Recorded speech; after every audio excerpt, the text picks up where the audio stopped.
madaxweynihii hore ee Puntland Cabduuli Maxamed Cali Gaas iyo ku-xigeenkiisii Cabdixakiin Cabdulaahi Xaaji Cumar Camey ayaa maanta xilka ku wareejiyay madaxweynaha cusub ee Puntland Siciid Cabdulaahi Deni iyo ku-xigeenkiisa Axmed Cilmi Cismaan Axmed Karaash.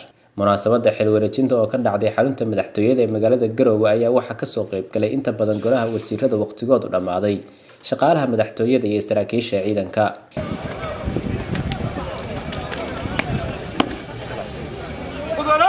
madaxweyne waxaa halkan diyaar kuugu ah cutubyo ka tirsan ciidamada dowladda Puntland oo diyaar halkan ugu ah soo dhawayntaada.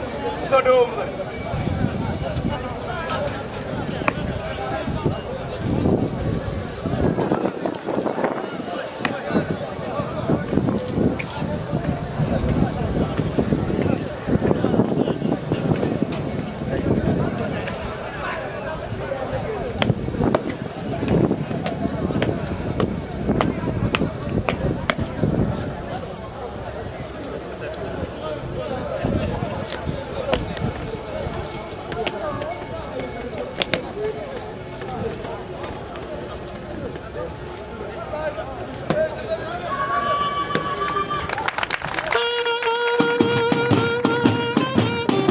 xil wareejinta kadib labada mas'uul ayaa hadallo kooban ka jeediyay munaasabada.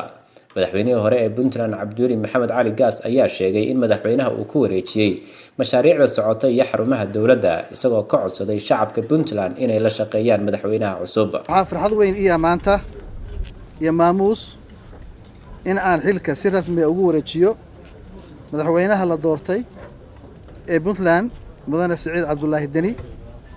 waxaana ku wareejinayaa dhismayaasha madaxtooyooyinka ee magaalada Garowe, Gaalkacyo, Boosaaso iyo Qardho, xarunta taliska ciidamada madaxtooyada oo dhismo gaar ah, ciidamada dowladda oo kala ah daraawiishta, booliiska, asluubta, nabad sugidda iyo ciidanka badda. waxaan sidoo kale madaxweynaha ku wareejinayaa mashaariicda hadda dowladdu gacanta ku hayso oo kala ah dekadda Boosaaso oo si cadriya loo dhisayo, wadada Ceel Daahir iyo Ceer Gaabo, wadada Dangoroyo iyo Eyl, dekadda Garacad, wadada Garowe Gaalkacyo, eeraboorka Gaalkacyood, mashruuca biyo macaaninta Boosaaso, wadada Sheerbi iyo Xingarool loo dhaxdhigay, iyo hoolka shirarka madaxtooyada oo gabagaba maraya. waxaan cafis weydiisanayaa shacabka reer Puntland, qof kasta oo Soomaali ah oo iga tirsanaya gaf iyo xumaan intii aan xukunka 5 sano aan hayay dowladda Puntland. madaxweynaha cusub ee Puntland Siciid Cabdulaahi Deni ayaa dhankiisa uga mahadceliyay madaxweynihii hore ee Puntland Cabduuli Maxamed Cali Gaas waxyaabihii uu soo qabtay shacabka Puntland, waxaana uu sheegay inuu dhammaystiri doono mashaariicda lagu wareejiyay. waxaan uga mahadcelinayaa madaxweynaha iyo madaxweyne ku-xigeenka muddada 5 sano ah ay xilka u hayeen ummadda Puntland. wax badan oo lagu xuso oo waaweyn ayay qabteen. madaxweynaha waxaan kala wareegay si rasmi ah dhammaan dukumeentiyadii iyo qoraalladii ee dawladdu ay ku shaqaynaysay, kuwa la ogaa iyo kuwa qarsoon intaba. xog maanta Puntland ay leedahay oo annaga naga qarsoon ma jirto, si rasmi noogu wareejiyay.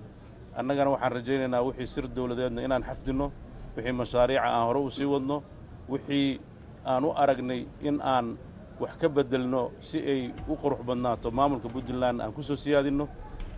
dhammaan bulshada reer Puntland waxaan ugu baaqayaa inay midnimada ka shaqeeyaan. Jaamac Cabdiraxmaan Axmed, Universal TV, Garowe.